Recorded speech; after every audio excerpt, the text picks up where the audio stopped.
This week, the leaves are like flowers, but the trees are losing them because it's fall. We're losing our egos if we dare to give them up. It's that time of year astrologically. Look inwardly and see what you need to let go of. Welcome.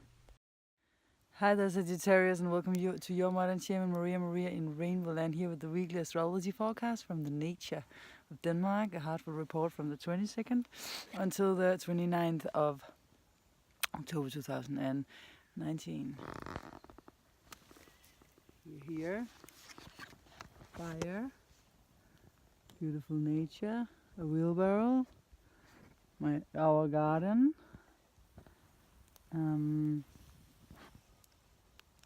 Yeah, so these are the beautiful surroundings. So, a lot is going on in your 12th house. This is a very, very tender zone. This is a zone where you have to look upon some psychological issues and some more spiritual sides of you where you really need to go in and surrender. It's not a surprise, a big surprise, because of course this is not the first time I'm mentioning this. And it may, since the sun also went in here, or going in here on Tuesday, this also means that the emphasis is even bigger. Your planet being here for almost a year has put a big emphasis upon this part of your scope, horoscope. So this can involve some relationship from the past coming in, someone from the past. Since Venus is in here, it could be a relationship issue, it can be something to do with money from the past, but it can also be someone from your present that's reminding you of something from the past that you need to let go of. Here, most people don't think it's so pleasant because it's rather about death than starting something new, and especially because 12th house is death and rebirth, and you have to remember that this doesn't have to be that someone actually dies. But it can also be about, since it's in Scorpio, it's just putting even more emphasis upon this. So it's intense feelings from the past, and you are the positive sign that wants to move forward, so it's not always easy. Let's look at the fire and the beauty instead of me. I'm just tired here in the morning. So basically what I'm saying is that you are now moving deeper into the stuff, emotional stuff, where you can explore on a very deep level. And if there's some kind of connection surrounding this phase, this transformation in your life, it's probably someone of the more nurturing kind on a deeper level where you really connect. Then we also have a full moon. And this full moon is in Taurus, and it's in conjunction with the full moon, with Uranus, the full moon. And of course, it can be something if something is out of a balance in your life, because Uranus is restlessness and wanting to, change something, release tension, etc. So if something has been out of balance in your life, in your work life, over the next couple of weeks, there's something that will change, and it can be something more sensitive or something related to your work. So people might tell you and come with stuff that will reflect this thing that needs to change, and it will happen rather abruptly. Since we are talking about Uranus, it's often that we are getting surprised and something has to change fast, or is just changing fast, and you just have to adjust to it. And I mean, you're a fire sign, so speaking of the fire, just like me, so we are more used to this kind of, okay, let's just adjust ourselves to the situation. And it can also be a health situation, of course, since it's the 6th house for you. Yeah, so good luck with that. Then we also have Venus there in your 12th house in a good aspect with Saturn, and this can have something to do with if there is some kind of person in your life that's more stable for you, someone that has shown to be someone you can really count upon in the physical and financial sector of your life. Something can happen, something can change, or also it can be something to do with your emotional sphere, then you can get stronger ties with this person who's helping you. So some relationship is bringing more stability into this sector, and maybe even your self-worth as well can also be. We also have a Venus conjunction with the Sun this week, so this is tells me something also in your 12th house about what I said before, that there may be some nurturing relationship coming in or being in your life that will help you release these 12th house things, these hidden things that you weren't really aware of too much, but that needs to be removed. And it can also be a person from the past that you find through the internet, someone from your school, that's gonna help you release these things. Yeah, so let's take the card of the week, the cards. So the first deck of card of the weeks are the astrology cards. I love different cards to play with them, you know. I'm your sister fire sign, Aries, if you're new to the channel. So astrology card sign of the week for the Sagitarius is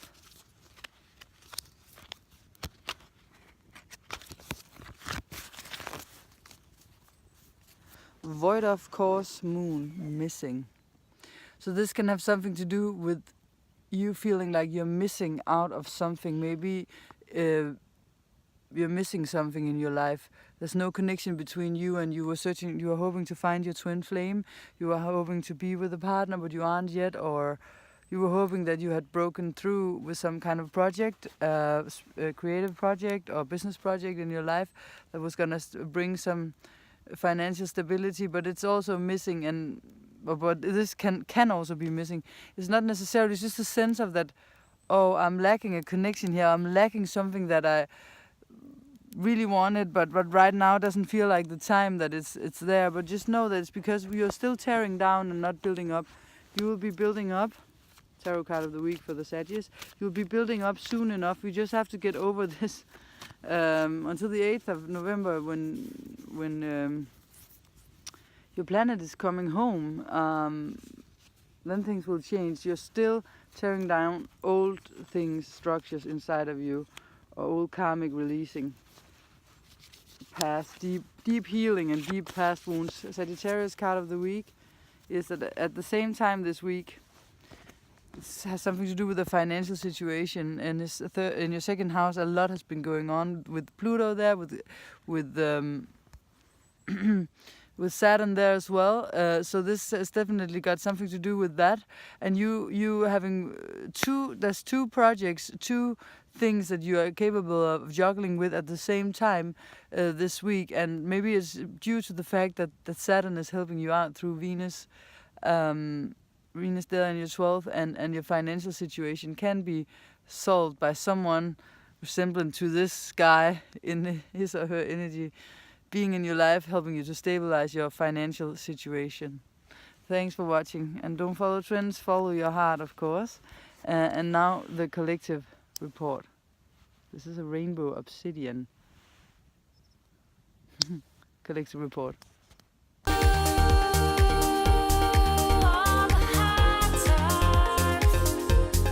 Be still, quiet your mind. We are now at the collective report. We're traveling through nature. And the first message here is, be still and quiet your mind and your life. This is more important than anything else that I say in any report. Be so still that you can touch your heart and hear your heart beat. Tick, tick, tick. Without this, all of these reports that I do, or that you hear, are so very unimportant. Because if you're never still, if you never quiet your mind and hear the heart speak, then the ego is running the train, and you'll be driving around in circles. If if you want to get off the train and come to another level. Time is up now to find your way into silence and stillness, and believe in that you dare let go of your ego and hear and listen to the needs of your higher self. Do you dare to become a servant for something bigger than the ego? Something as a part of you already know the road towards? Or are success and control and all your learned programming is more important to you? Have you even discovered who you are or what your calling is? Can you feel this consciously? Or there too much clutter and dirt? If there is too much clutter and dirt, you know what step one will be now. To try to don't identify yourself with the noisy voices inside a certain place, which is overruling anything good anyways. It's not giving you any joy, and it's overruling anything inside of you. And this part of you cannot forgive. This part of you will just hold on in order to get drama. Get you in the front seat. Get you in the front of everything you do. You are the loving, forgiving you. Someone who doesn't hold on. Someone who says no to negative manipulation, violence, and power. Who, whenever confronted, just leaves without a fight, quietly and peacefully, if it's not right for you to be there. And if we cannot say no and stay in this peaceful, quiet ego state where the ego is quiet and you just hear the voice of your heart when you speak, you hear that you're soft in your voice, you hear that there's nothing inside of you that judges the other person, you feel your heart, you feel that you can speak without wanting something from someone else, then your ego is away. And if someone's overstepping your boundaries, you just say no peacefully with the same voice and you walk away. If you start fighting, you will know that it's no longer you. It's your ego that has started to take over again. My brother, Jacob, he's a math professor. And I love him so dearly. We have had some sort of reunion. Not that we were at a phase where we never saw each other, but we reconnected in our hearts in such a beautiful way. And I remember 3 days ago, prior to this reading, and I remember that he would always have in his wallet when I was 16 a note that said, no, when he was 16, I was 8, a note that said, treat others like you want to be treated yourself. And he was 16 and he was actually the popular guy in school. And isn't it cool that the popular guy is a role model instead of just someone looking good? I love my brother for this. He always tried as the best he could. I mean, we all have ours. But as my parents also always tried to treat others kindly. And this is this kind part of our hearts that I'm talking about. I just want to say that anyone who has a lot in Scorpio and certain things in their horoscope that are being hit, the crises are worse for you guys right now. So old fear can be triggered from outside of you to the max, and you have to remember that the ones who are triggering it are not the responsible ones for you having this inside of you. So try not to go into the victim role, where you let your old fears take you down to that lower part of yourself where you cannot control anything because you're just in affection, thinking you're now being hit or being the victim, being someone who as a victim for someone else. No, someone else is trying to show you something. It's like that for all of us. Old fear are triggered from the outside to the max these days. So Venus is definitely in her crisis week right now. She's squaring the stuff that went up there in Aquarius. I won't go too deep into all this. So the Venus-Uranus opposition and all this also from last week. Going into this week, you can expect a sudden turn of events of something. The moon will go through Aries, Taurus, and Gemini. So the moon will start off trying to start new stuff up with energy and a lot of, let's do this, oomph and fire and maybe also selfishness, but it will square the things up there in the 10th house. So there will be some confrontations with authority figures and some letting go. And during the first part of the week, moves into Taurus, crosses over Uranus and is in opposition to all the things in Scorpio. This means that we will definitely feel tense and increased tension around the things we are working with right now as we move into the middle part of the week. And as we were Wednesday, as it meets Uranus, a sudden shift, change of events can happen again. Then at the weekend, next week, it will be in Gemini, communicating, talking, being out and about, King Kong-sing. The things in Scorpio, weird, awkward things can come up as well, situations. But the energy will be a little lighter than it was middle week. But definitely an intense week still, as we are now, really in Scorpio. So with the sun as well. So there's different change of directions with Venus in this Venus retrograde phase that I've mentioned many times, which is 40 days and nights until the 15th of November, and then out of the actual whole cycle at the 18th of December. So it's a long cycle, but there will be shifts for you around the 31st of October when Venus is in Libra again, where she's at home. More light air energy instead of Scorpio. So a shift on the 31st of October. A shift again on the 16th of November, or 15th, 16th, depending on where you are, when she's at the bottom of her bow tie in her retrograde phase. You will now feel that you are able to move forward with a new light and new glasses on, and all the very, very deep and hardest issues in your relationships might be possible to let go of here, but only if you really feel them, so it also feels the hardest.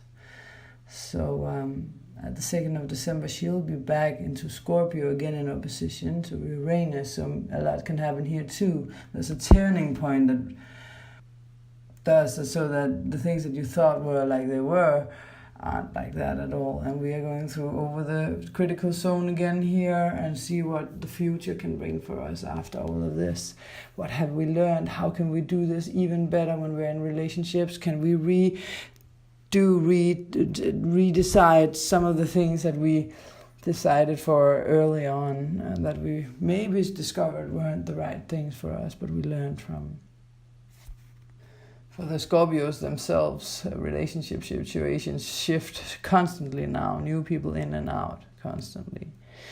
So there's a full moon this week, as I said, so it's going to be a very intense week. Venus opposition to Uranus, something really strong, some really strong intensity comes in, and the notes are squaring Uranus, as we talked about.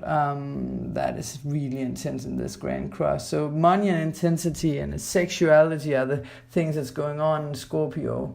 So other people's money, your money, what do we do with money? Money we share with other people. Sexually, reshaping, redoing, reformulating things in regards to these things.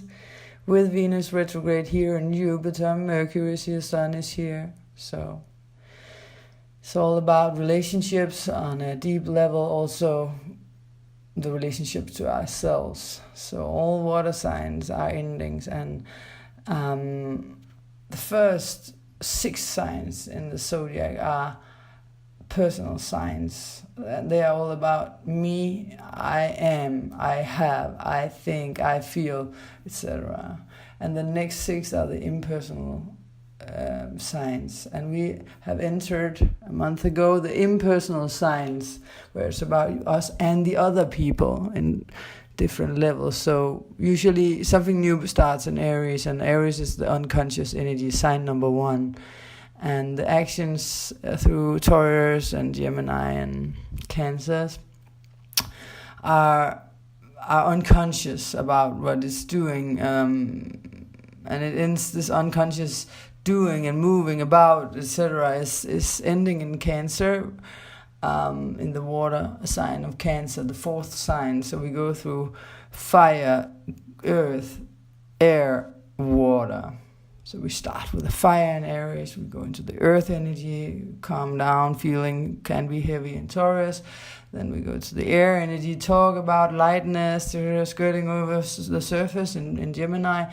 And then a little bit heavy with water. It's always heavy because it seeks towards the ground, right? And dies is flushed away with the water in Cancer. That was the unconscious energy and actions. And then we'll have a self-conscious period with Leo, where it starts again with fire, and then ideas, and going into Virgo, where it's earth energy, grounding them, manifesting, materializing the ideas there. And then the self-consciousness moves into Libra and develops in regards to relationships, and then into water again. Libra was also air, talk, being about in a lighter thing, and then going into Scorpio, into water signs, where we are now killing the self-consciousness, because we are now in the transpersonal signs, and the transpersonal cycle when it starts in Sagittarius, but we have to kill it first in Scorpio. It's a cycle, and this is how we learn and grow on a spiritual and personal level through the zodiac. So everything, Jupiter, Sun, Venus, and Mercury are in the Scorpio. So it's the death of our self-consciousness, and it's really spiritual, mega spiritual, a really mega big spiritual opportunity to ascend, of course. Ascension time, spiritual people, light workers. Let go of your ego now, and your hurt, and your wounds, and your blaming others. It's your past you're letting go of. Don't kill the messengers, please. All of our challenges here as spiritual beings are often our ego, that often are more here in the self-conscious and unconscious part of the first 6 signs. But now we have the chance to really move. So even though we have a higher self, and even though we have souls in this whole story, and we are beings, souls in bodies here that usually are just infinite beings in contact with everything, with God or whatever, and then we are also incarnated in this body, in this incarnation, life after life. And in this body we have an ego that loves drama, and this ego is making the big show, which does that we are effing around in our minds, and we cannot find this moderation and relaxations, because desires, wants, and I want more and bigger, new and better, drama, attention. It's the ego. So that it doesn't have to be removed, it'll just be more and more noisy as you try to get silence. So when you start meditating, trying to get into your silence I talked about in the beginning, you have to know that the ego will be louder. Don't be fooled by it. Stop being the victim of your ego, of other people feeling like it. See that you create your reality. Okay, there's a reason why people do towards you what they do. Find out why. Because you're not in your heart. It always is because you're not in your trust position of the heart. Yeah, well, it's because Peter was also always a jerk, so of course I cannot trust him. No, but if you really cannot trust Peter, why are you with 3 Peter? Did you give him a chance of being trusted with all of your heart and love?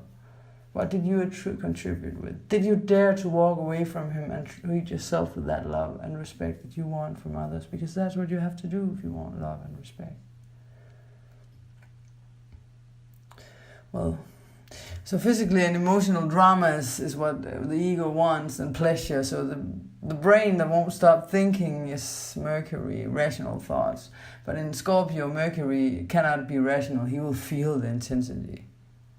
Usually he wants to say that, oh, if I do this and this, then that and that happens. But here he doesn't have control. But he can see with his heart and his feelings if he dares to. So try to use him to investigate, be the detective, as I said last week. So, well, the ego comes up in Leo, and then we have to go to Virgo to get the control of the whole thing. So Venus is reviewing our connections also to the body. Venus and actually Venus is the earthly love, but we also have a more spiritual love with Neptune, and Neptune is the higher octave of Venus. So when Venus goes direct, you'll be coming into a beautiful trine with Neptune. Well, there will still be a while, and Jupiter is going through Scorpio, and he will come into grand trine with Chiron. So there will be beautiful, higher spiritual love waiting for us after this ascension process. Don't hold your breath, but know deep inside your heart that everything will be solved and healed if you dare to let go of your need to control.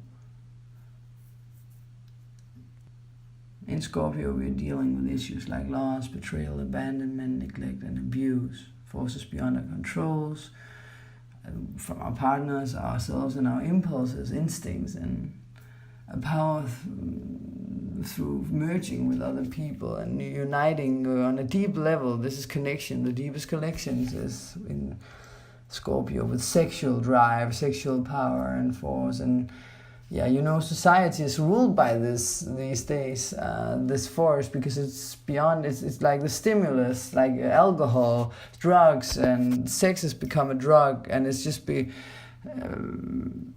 so accepted because everyone does it, then it's okay. It's like also okay, also like in Denmark, people drink a lot.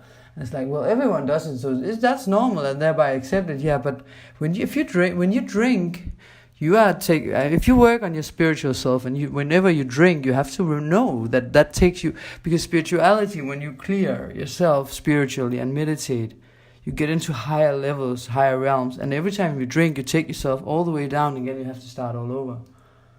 And the same thing with sexual stimulants, wanting more. You're just feeding the ego, right? So, well, we have to open ourselves in Scorpio for the positive sides of Scorpio, and that has something to do with trust, so that we can heal these wounds and love and trust again. So we can open ourselves up for deeper forms of intimacy, connections to others. And the whole intention is to experience this beautiful, sacred sexuality where we connect with our soulmates, our twin flames, on a spiritual level, not just to get stimuli and not just to... But we also have to know that, of course, we take away some of our spirituality if we just use as the sexual intercourse to get an... I just want to be honest here. I don't remember the English word now. When we get release, males or females, our spirituality also drops. So if this is what we want, and we do this after 2 minutes just to get the release, boom, the energy goes out. We have to know that. But if we use this thing we have with each other to go deeper within, then it's something else. We can experience this beautiful, sacred sexuality. And yeah, the society stimulus has something to do with something new and exciting, with all this Tinder and stuff. But sacred union is about real, lasting stimuli for the soul that we can use in the long run as a soul being, even when we're not here. It's when we can reach deeper in, when we are together with our partner instead.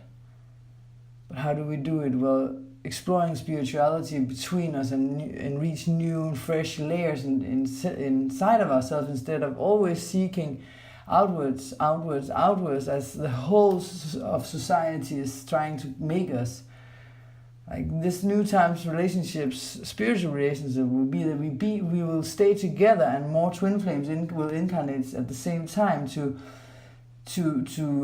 rise up the vibrational level here on the planet.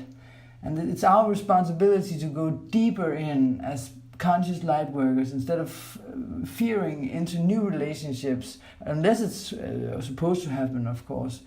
But when we know we found the right person, then use the hard times to instead take responsibility for ourselves, help each other through the hard times. You know, help each other when the ego comes out. Instead of just always saying, okay, you're not good enough, I don't want you, you have too many errors, then help the soul, goddammit, instead of just escaping and putting more fear into the person. Try to help, and you'll get it back. We get what we give. It's the whole deal. Yeah. So soon enough we will have Jupiter and Saturn, and expand our consciousness, have fun, explore life on another level. So where do you get your physical and emotional pleasure from? Last thing today, it was a long report, is that if we really want to love, we have to let go of the hurt ego and forgive. The more you feed your ego, the more hurt you will get. The more you feed your ego, the louder it shouts. And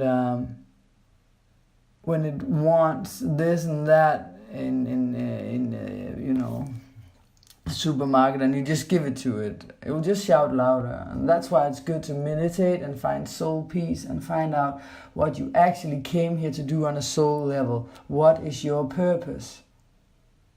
If you can't pinpoint it mentally, then go into your heart and feel every day when you walk around, am I doing something that makes my heart happy? It can just be that you start smiling to other people and spreading love and joy just like that. It's a simple thing.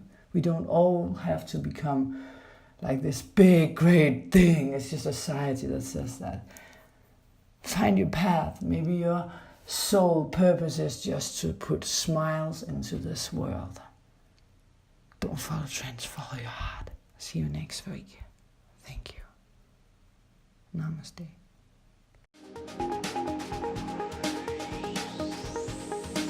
There is this angel saying, I'm gonna find my way back home. The secret is love, he said. You've got to lift yourself up, try again. One day you will break through. What you long for will find you.